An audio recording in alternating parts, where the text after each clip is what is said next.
નમસ્તે વિદ્યાર્થી મિત્રો. આજે આપણે ચેપ્ટર 7 ઘન અને ઘનમૂળની શરૂઆત કરીશું. બરાબર.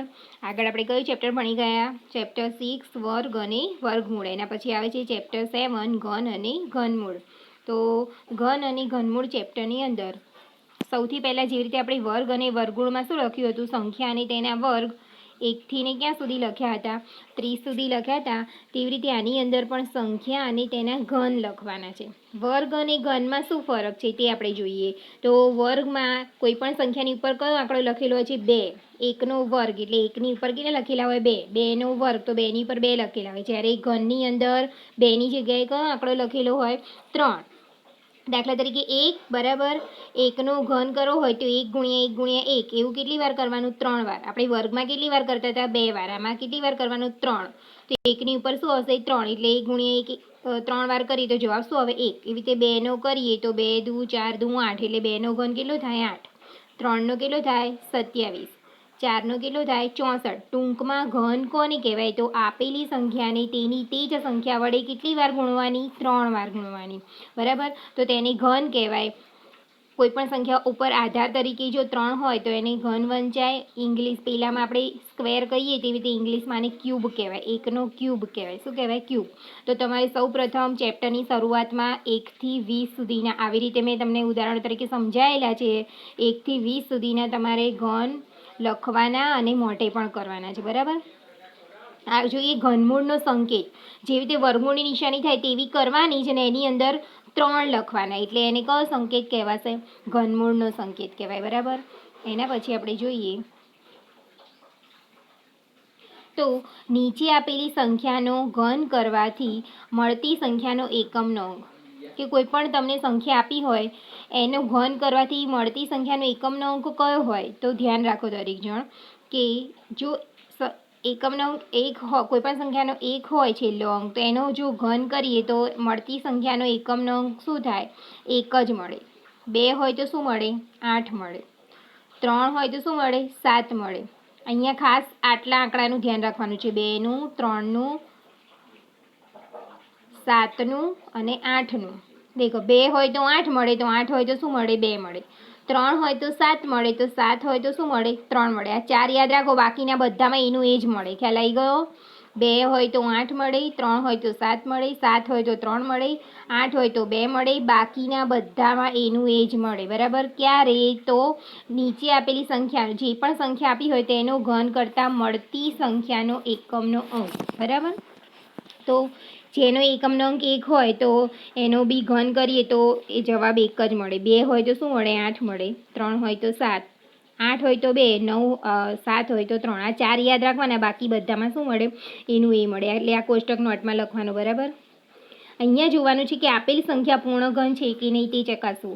આપણે આગળમાં પૂર્ણ વર્ગ છે કે નહીં તે ચકાસતા હતા. આની અંદર શું ચકાસવાનું? પૂર્ણ ઘન છે કે નહીં તે.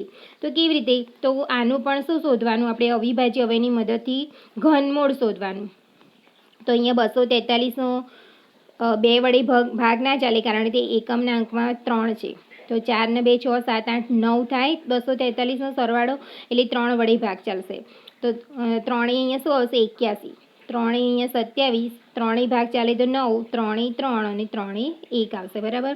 તો અહીંયા 1 3 પહેલામાં આપણે વર્ગમૂળમાં 2 2ની પેર બનાવતા હતા. આમાં કેટલાની બનાવવાની? 3 3ની. તો અહીંયા એક વાર 3ની બને છે અને બીજી વાર 3ની બનતી નથી. તો આપણે શું લખી શકીએ?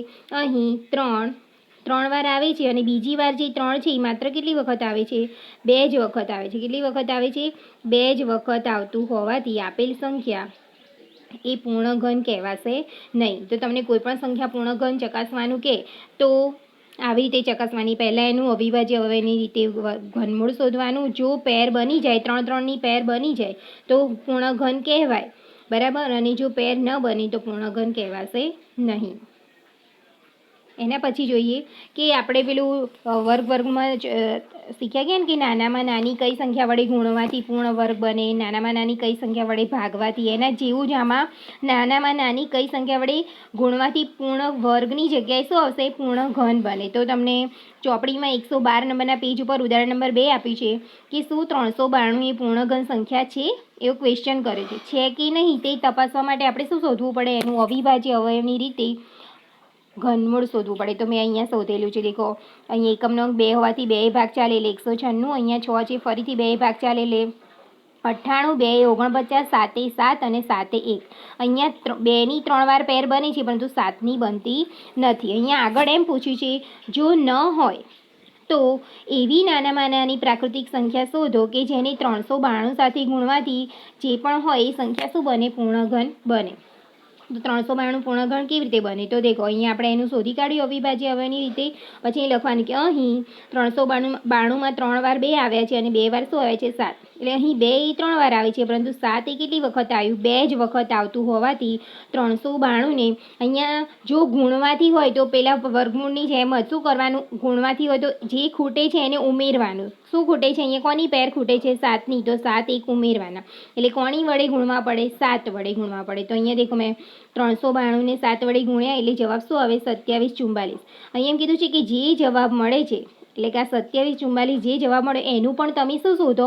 ઘનમૂળ. તો એ કેવી રીતે શોધાય? તો દાખલા તરીકે અહીંયા એક 7 ઉમેરી જાય તો આ જે 3 વાર 2 છે એને એક વાર લખવાનું અને જ્યાં 3 વાર 7 આવ્યું એને પણ એક વાર. એટલે 7 દુ કેટલા થાય? 14. તો આ 27 44નું ઘનમૂળ શું આવશે? 14. અહીંયા મારે ભૂલથી વર્ગમૂળની નિશાની થઈ ગઈ છે. અહીંયા 3 લખવાના રહી ગયા છે. બરાબર? તો ખ્યાલ આવી ગયું?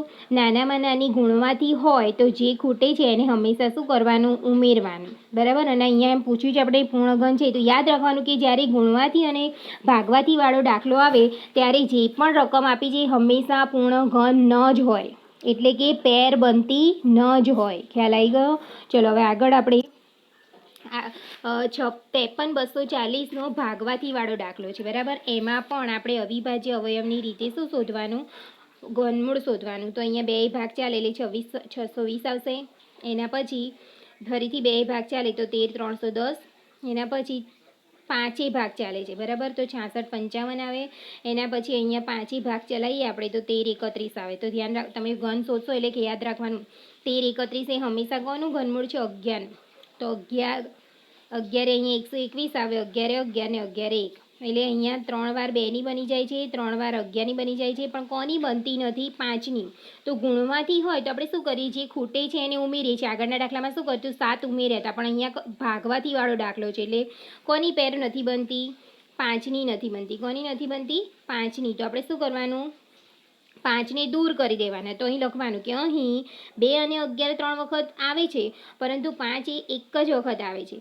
તો 53,240ને નાનામાં નાની કોની વડે ભાગવી પડે? 5 વડે ભાગવાથી. એટલે કે 5ને શું કરી દેવાના? દૂર. તો અહીંયા દેખો મેં 53,240ને 5 વડે ભાગ્યા તો શું જવાબ મળ્યો? 10,648. આપણને એમ કીધું છે કે જે જવાબ મળે એનું પણ તમારે શું શોધવાનું? ઘનમૂળ. તો અહીંયા યાદ રાખવાનું કે આ 5 જતા રહે તો આ 3 વાર 2 છે એને 1 વાર અને 3 વાર 11 છે એને 11. તો 11 દુ 22. તો 10,648નું ઘનમૂળ શું જવાબ આવશે?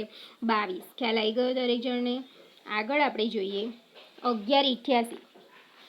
તો 1188 પણ ભાગવાથી વાળો દાખલો છે એટલે આપણે અવિભાજ્ય અવયવની રીતે શું કરવાનું? એનું ઘનમૂળ શોધવાનું. તો દેખો અહીંયા 3 વાર 3 આવે છે પણ અહીંયા 2ની પણ પેર નથી બનતી અને 11ની પણ પેર નથી બનતી. અને આપણને શું પૂછ્યું છે? ભાગવાથી. તો આપણે શું કરવાનું? કે જેટલું જેટલું છે એ બધું ભાગવાથીમાં હંમેશા શું કરવાનું હોય? દૂર કરવાનું. તો કેટલા આંકડા દૂર કરવા પડે?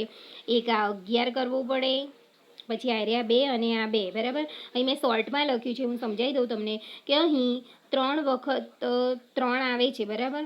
પરંતુ કોની પેર નથી બનતી એ મેં ડાયરેક્ટ લખી છે. એટલે 2 વાર 2 આવે છે ને એક વાર શું આવે છે? 11. એનો ગુણાકાર કરીએ તો 11 દુ 22 દુ શું થશે? 44. તો આપણે પૂછ્યું છે કે નાનામાં નાની કોની વડે ભાગવી પડે? તો 1188ને નાનામાં નાની કોની વડે ભાગવાની? 44 વડે ભાગવાની. કેમ 44 વડે? એટલે 44ને દૂર જ કરી દેવાના. તો શું જવાબ મળે? ભાગાકાર કરવાથી 27. એનું આપણને ઘનમૂળ શોધવાનું. તો દેખો આ જે પેર બની છે આ 3 વાર છે એટલે એક જ વાર 3 લખીશું. જવાબ મળી ગયો 3. બરાબર? અહીં શોર્ટમાં મેં રીત કરી દીધી છે. ભાગવાથી હોય તો જે ખૂટે છે એને દૂર કરવાનું અને ગુણવાથી હોય તો શું કરવાનું? જે ખૂટે છે એને ઉમેરવાનું. બરાબર? અને તમારે રીત કરવાની. તો આ જેટલા બી ઉદાહરણ કરાય એ લખવાના, 1 થી 20ના ઘન લખવાના અને મોઢે પણ કરવાના. અને સ્વાધ્યાય 7.1 તમારે નોટની અંદર લખવાનું છે. વધુ આ ચેપ્ટરમાં આપણે આવતા વિડીયોમાં જોઈશું.